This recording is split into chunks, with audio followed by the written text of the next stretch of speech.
Well, it is time again for PtHatM in the kitchen. Today, when it was cold and rainy, I thought we really need to have Fika, and everyone was super excited about that. And I thought, why don't we share a fabulous Fika treat with you?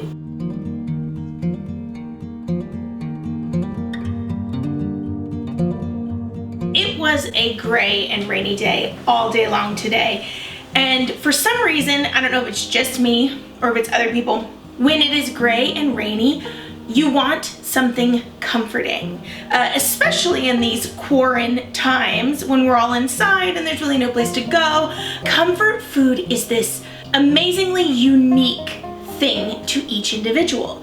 I've met people from all over the world, and if you asked them what was comfort food to them, they would all tell you something different. For some people, comfort food is cultural. For some people, comfort food is nostalgic. For some people, comfort food is attached to a certain person or a certain time in life. So comfort food is this really unique thing that I find to be fascinating. We spent about 2.5 years living in Sweden, and we loved every moment of that. One of the things I love about food is that there is no, in my opinion, there is no better way to get to know a place and a people quite like food. For the whole first year, it was all Swedish food and Swedish holidays. We learned a lot. So many of those foods and traditions that we learned that first year in Sweden, we still do to this very day. All that to say, comfort food today, when I thought, oh, it's gray and it's cold outside, we need something comforting, I thought of Fika. Fika is a Swedish break, if you will. In the day, when you stop everything that's going on and you just breathe and relax and you have a strong cup of coffee and you have some kind of pastry or sandwich or something nourishing to your spirit. So Fika is this beautiful and amazing tradition that we discovered in Sweden and that we will do for the rest of our lives. So we are going to make Mandelkaka today, and that is an almond cake. The recipe I am using is in Svensk. I am going to put a link to the recipe on the video, but I am also going to probably in the comments try to convert both the ingredients, measurements, and instructions.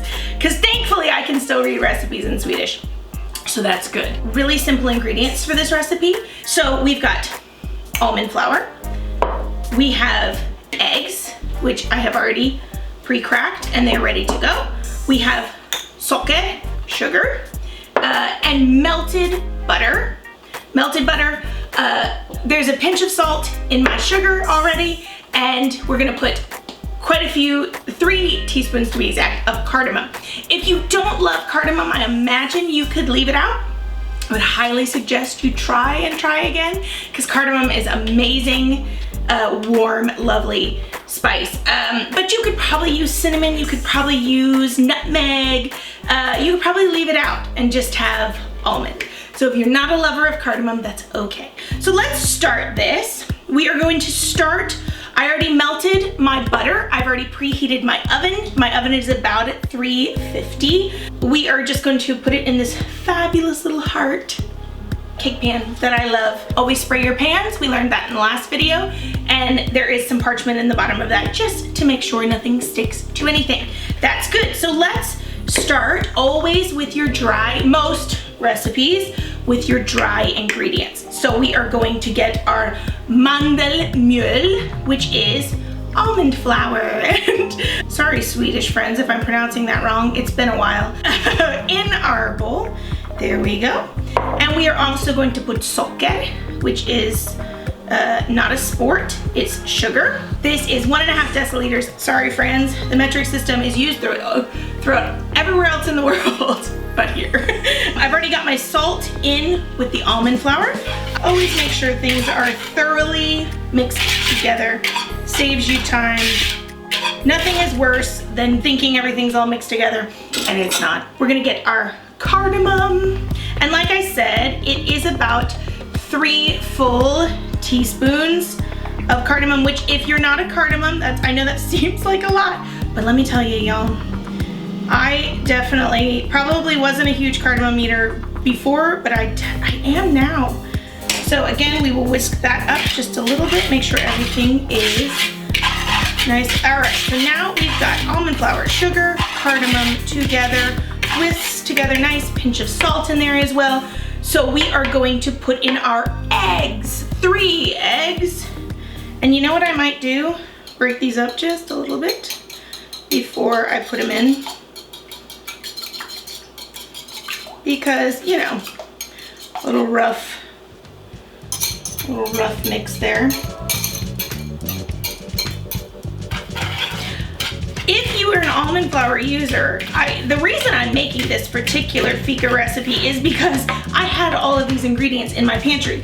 And in the times that we are in right now, it's nice when you can just use what you have in your pantry. Now this is very thick, but we're gonna do our best to get it blended together. I don't know if you can hear that, but it's a thick batter right at this moment. That's okay. All right, I'm gonna switch to using this, my rubber spatula. I don't know what your favorite kitchen tool is, but I'm gonna tell you right now, mine is a rubber spatula. I don't know if I could cook if you took all my rubber spatulas away. So what is your favorite kitchen tool? I would love to know. I know for everyone it's probably a little bit different, just things you use all the time, but I use these with everything, with making sauces, sauteing things, you name it, I've probably got a rubber spatula in it. So go figure. Now we are going to put our butter in here. Yay. When you melt your butter, you need to make sure that it cools a little bit, especially if you are using eggs in your recipes. And most of you know all of these things, but sometimes I think it's just important to remind people, read your recipe before, make sure you've collected all your ingredients, pre-melt that butter, because if it's super hot and you dump it in this bowl, you're gonna have scrambled eggs in whatever it is you're making. And that's not lovely, we don't love that. Look at that, it is a lovely batter, super nice. I do love a nice almond cake. And that's it for the batter. So we're going to get this into our pan, which is, like I said, lined and greased. Here we go. Is anyone else OCD about getting all of the batter out of the bowl? Drives me mad when I'm watching something and people just like pour a little out and they kind of like go, oh, that's good. And there's a ton of batter left in the bowl. I felt it has driven me crazy for a long time.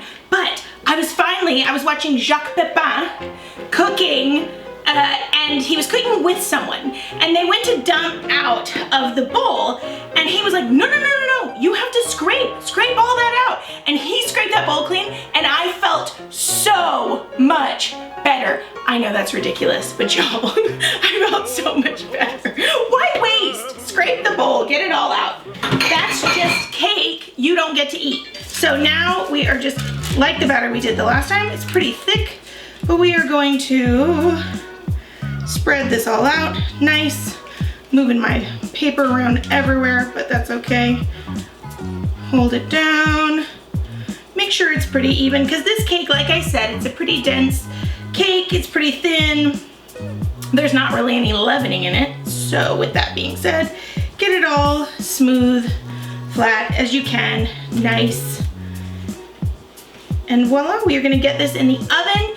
It is going to cook for about 15 to 18 minutes, so the recipe says. I'm gonna shove this in the oven. We're gonna make up some whipped cream.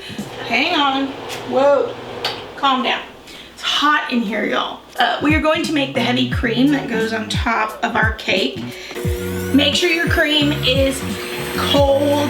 I usually try to freeze my bowl as well for about 5-10 minutes, just to make sure everything is cold.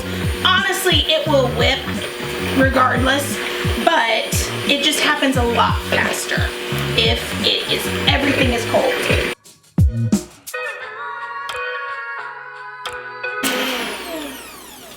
really, really stiff.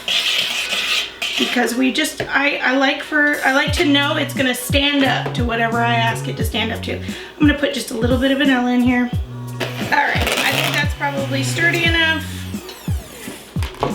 I'll let my cameraman lick the beaters.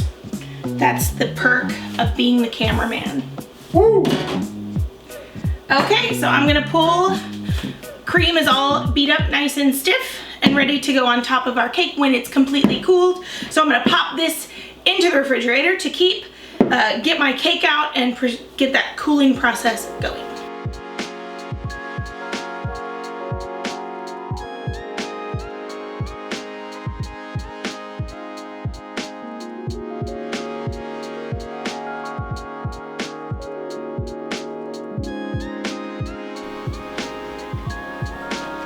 Hey. Oh, I still have hiccups. I'm so sorry. I guess we have to power through the hiccups. I did realize, I'm like, this is a base for anything. You could serve it as it is. You could serve it, we're gonna do with whipped cream and powdered sugar. I thought, as it was cooling, I would love to get a bunch of fresh berries. Quarantine times though, you use what you have. I am actually going to decorate this a little bit because you know what? Even if you're just serving it to your family, I really love decorating cakes and things like that. And I really love to be able to give them something beautiful. So I am out of piping bags, so I had to makeshift one. It's gonna work. If you need to makeshift a bag, you can definitely use a plastic bag. I've used a plastic bag into which John helped me. I wanted to use a tip, my star tip, just because I like the way it looks, but I couldn't really get it to stay in the bag and I was afraid it would shoot out. And so John to the rescue with his electrical tape to make sure my tip stayed in the bag. So I'm gonna load this up with our whipped cream that has been staying nice and cold in the refrigerator. And I actually am going to, that's probably plenty. We will find out here. Get that down into my bag. Woo! Look at there. Desperate times. And I am actually going to pipe rosettes of fresh cream, rosettes, whatever you want to call them, big dollops of fresh cream all the way around this. So every piece will have a nice bit of fresh cream. You can really do anything. Like I said, it's a blank canvas. Be creative. You've got time, might as well. And really this cake is kind of a like, you have a family of 4 and you probably get this thing eaten pretty quick. I wanted to give it a little extra fabulous, so I got one of my cookie cutters and we saran wrapped it so that it would keep the powdered sugar out of a space in the middle of our cake. We are going to gently lift. Y'all, check that out. Here we have our finished, I'm gonna hold it in place. Oh, check that out, y'all. Mandelkaka with fresh whipped cream. We're gonna add just a little. Make something fun, have a fika. Thanks for baking with me, because listen, you gotta pass the time somehow. See y'all.